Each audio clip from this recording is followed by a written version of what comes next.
America has a problem, a big one. We're drowning in debt. This isn't just a minor inconvenience or a temporary setback. It's a crisis that affects every single one of us, whether we realize it or not. Not your average, I spent too much on shoes kind of debt. This isn't about cutting back on a few luxuries or skipping that daily latte. This is a systemic issue that has been building up for decades. This is national debt, and it's exploding. The numbers are staggering, and they keep climbing higher and higher. Every second, the debt grows larger, and the burden on future generations becomes heavier. Imagine a stack of $1 bills reaching the moon. It's a mind-boggling amount of money, almost impossible to truly comprehend. Now imagine doing that 30 times. That's the scale of our national debt. It's not just a number on a screen, it's a real, tangible problem that we need to address. That's how much money we owe, trillions of dollars, and it's growing every day. This debt isn't just sitting there, it's accruing interest, making the problem even worse. It's a ticking time bomb, and the fuse is getting shorter. Every day we delay action, the closer we get to a financial catastrophe. This isn't just about numbers on a spreadsheet, it's about real people, real lives, and real futures. The decisions we make today will shape the world our children inherit. This is about our future. It's about the kind of world we want to leave behind. Do we want to burden our children with insurmountable debt, or do we want to give them a chance to thrive? About the promises we make to our children. We tell them they can achieve anything, that the American dream is within their reach. But how can they reach for the stars when they're weighed down by our financial mistakes?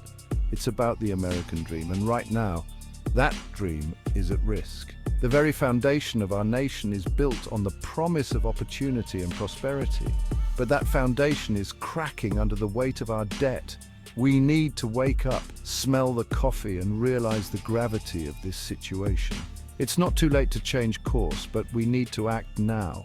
We need to make tough decisions and sacrifices to secure a better future. Our future depends on it. The choices we make today will determine the kind of world we leave for our children and grandchildren. Let's work together to solve this problem and ensure a brighter, more prosperous future for all. How did we get here? How did we find ourselves in this financial quagmire where the numbers just don't seem to add up? It's a tale as old as time. Spend more than you earn and you end up in debt. This principle applies not just to individuals but to entire nations. When expenses outstrip income, the result is an ever-growing mountain of debt.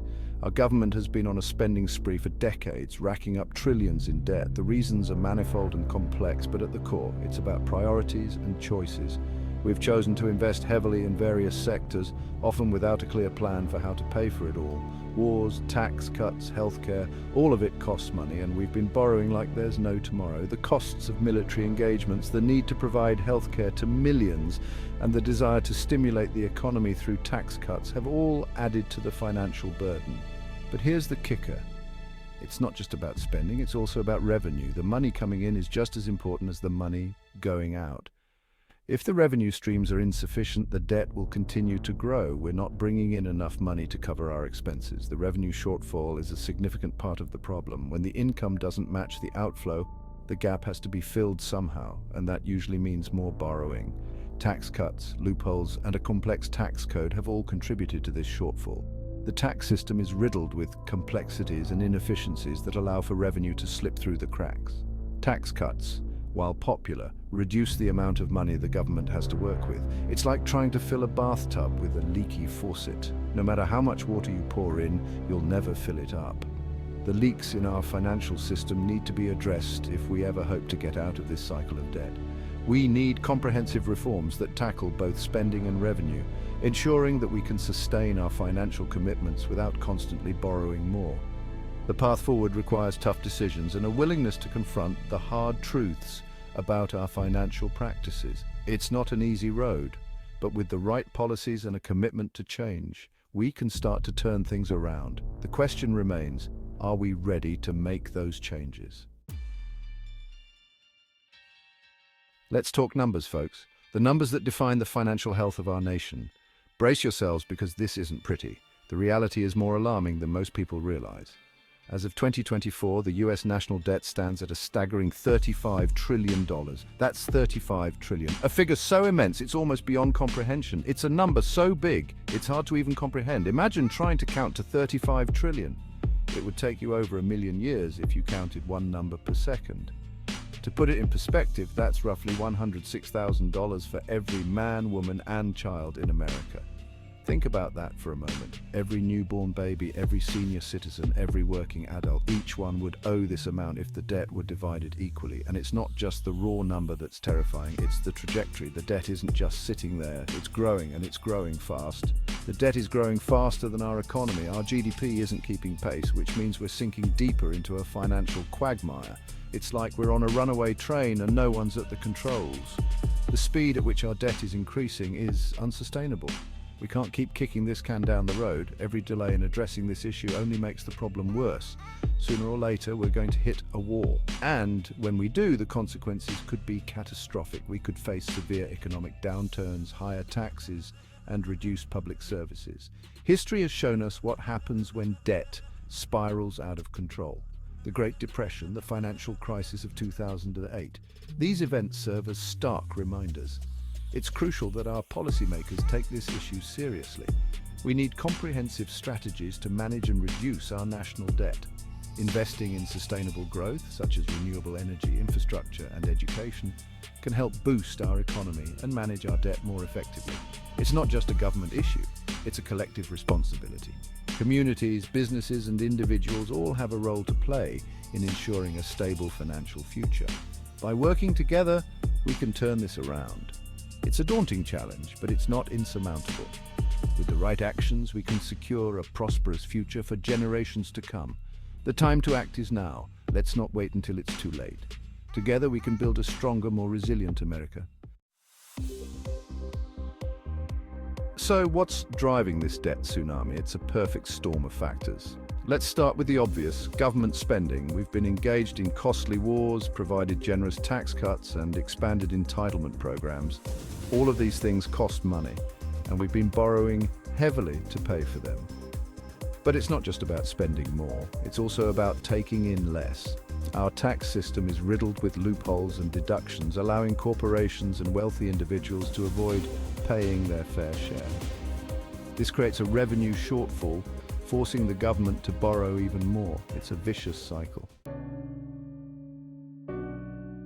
Section 5, the economic hangover. Feeling the pinch of debt.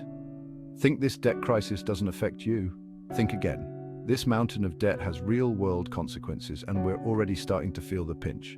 High debt levels can lead to higher interest rates, making it more expensive for businesses to invest and for individuals to buy homes and cars. And as the debt grows, so does the interest we have to pay on it. This diverts resources away from essential services like education, infrastructure, and research. It's like trying to pay off your credit card debt by making minimum payments. You'll never get ahead. Section 6, the dollar's demise, debt's threat to global dominance. Here's another scary thought. Our debt problem isn't just an American problem, it's a global one. The US dollar is the world's reserve currency, meaning it's used for international transactions and held by central banks around the world. But as our debt grows, confidence in the dollar could erode. This could lead to a decline in the dollar's value, making imports more expensive and fueling inflation. It could also make it more expensive for the US government to borrow money, further exacerbating the debt problem. It's a dangerous game we're playing, and the stakes couldn't be higher. Section 7, time for tough choices. Can we fix this mess? So, can we fix this mess? The short answer is, it's complicated. There's no magic bullet, no easy solution. Addressing this crisis will require a multifaceted approach, one that involves both spending cuts and revenue increases. We need to have an honest conversation about our priorities. What are we willing to sacrifice? Are we willing to pay higher taxes? Are we willing to make cuts to entitlement programs? These are tough questions, but we can't afford to ignore them any longer. Section 8, austerity or stimulus, the great economic debate. There's no shortage of opinions on how to tackle the debt crisis. Some argue for austerity measures, slashing government spending to reduce the deficit. Others advocate for increased government spending to stimulate the economy and generate revenue. The truth is, there's no one-size-fits-all solution. The best approach will likely involve a combination of both austerity and stimulus, carefully calibrated to our specific economic circumstances. Section 9, shared responsibility. It's not just about Washington. Here's the thing. Fixing the debt crisis isn't just the government's responsibility. It's on all of us. We need to demand fiscal responsibility from our elected officials. We need to educate ourselves about the issues, and we need to be willing to make sacrifices ourselves. This isn't about Democrats or Republicans. It's about Americans. We're all in this together, and we need to start acting like it. We need to come together as a nation and find a solution that works for everyone. Section 10, the clock is ticking, a call to action. The US national debt crisis is a clear and present danger. It's a threat to our economic security, our global standing, and our way of life. But it's not too late to change course. We need to act now. We need to demand action from our leaders. We need to make tough choices. We need to put aside our differences and work together. The future of our nation depends on it.